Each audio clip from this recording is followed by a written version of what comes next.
Well, also new tonight at 10 in Hannibal, the Board of Public Works met tonight to discuss Phase 2 for storm drain repairs.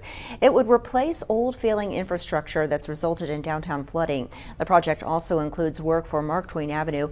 Westbound lane construction is expected to close 3 lanes during that work. So the board's operation director addressed traffic concerns about this project. Be understanding. I mean, we understand that this is going to inconvenience some, but again, ultimately we're going to have a better product at the end that will last many years down the road. So. Meanwhile, you can learn how to keep up with the construction, voice concerns, or even ask questions right now at WGEM.com.